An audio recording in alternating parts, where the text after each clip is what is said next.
Доминикана, что посмотреть самостоятельно. Доминиканская республика является одной из самых географически многообразных стран Карибского бассейна с изумительными горными пейзажами, пустынными кустарниками, колониальной архитектурой и бесконечными пляжами. Куда сходить в Доминикане самостоятельно, какие есть достопримечательности, какие действуют правила въезда в страну, я вам уже рассказывала, ссылка в описании под этим видео. А какие сейчас цены на туры в Доминикану, все включено, я вам покажу в следующем видео, поэтому не забудьте подписаться на канал, чтобы не пропускать важную информацию. И первое – это столица Доминиканы Санто-Доминго. Самый крупный, самый густонаселенный город. Он однозначно стоит вашего внимания. Санто-Доминго расположен в центре страны, на южном побережье. И неудивительно, что все дороги идут через этот город. Главные достопримечательности города – это президентский дворец, улица Лас-Дамас, пещеры Три Глаза с озерами и переправой, национальный пантеон, ботанический сад, маяк Колумба, зона Колониаль, крепость Осама и огромное количество музеев и церквей, если вы любитель. Второе – бухта Орлов. Это в первую очередь национальный парк и заповедник, который охраняется государством. Бухта Орлов расположена в отдаленной части страны на берегу Карибского моря. Даже в сезон дождей тут относительно сухо. Это отразилось и на растительности. Вместо зеленых пальм, как на севере, тут огромные кактусы и сплошные кустарники. Но привлекает это место сюда своим морем, цветом воды и райской картинкой. Стоимость входа в национальный парк около $3. Водопад Эль-Лимон.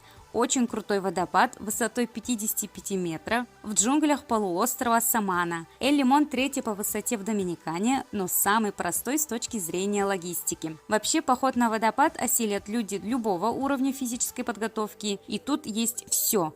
Город, трекинг по джунглям, переход горных рек вброд, красивые виды. И, конечно же, сам водопад в джунглях, в котором можно купаться. Это просто космос. Стоимость билетов $1, если пойдете пешком. Остров Саона – это самый большой остров Доминиканы. Весь остров целиком является заповедником. Тут запрещено какое-либо строительство, поэтому на территории острова нет отелей. А еще 2 года назад остаться на острове с ночевкой было невозможно. Но сегодня жители из маленькой деревни, это единственные на острове, предлагают в аренду свои хижины.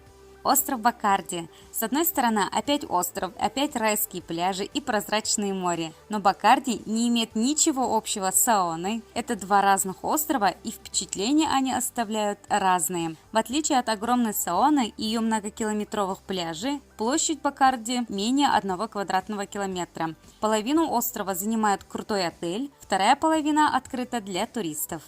Водопад де Агуас Бланкас. Крутой водопад, который является вторым по высоте в Доминикане. Его высота около 83 метров. Горбатые киты в Доминикане, ради которых некоторые едут в Доминикану. Не так много в мире мест, куда близко к берегу каждый год приплывают настоящие горбатые киты. Это захватывающее зрелище. Вы будете настоящим счастливчиком, если кит при вас еще и выпрыгнет из воды. Пляжи Фронтон и Мадама. Эти 2 пляжа идут вместе, так как находятся совсем недалеко друг от друга. Оба очень разные и оба входят в десятку красивейших пляжей Доминиканы. А пляж Фронтон даже в топ-5 самых красивых пляжей всего Карибского бассейна. Гора Изабель-де-Торрес. Одна из главных достопримечательностей города Пуэрто-Плата. Гору видно из любой точки Пуэрто-Плата.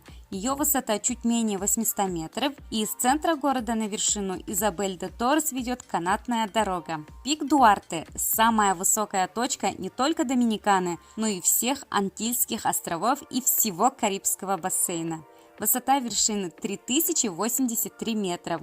У вас есть возможность покорить самый настоящий трехтысячник. Это отличное достижение в вашу копилку. Достопримечательности Доминиканы могут составить список из 100 пунктов, но я постаралась собрать все главные места, ярких вам эмоций и легких переездов между достопримечательностями Доминиканы.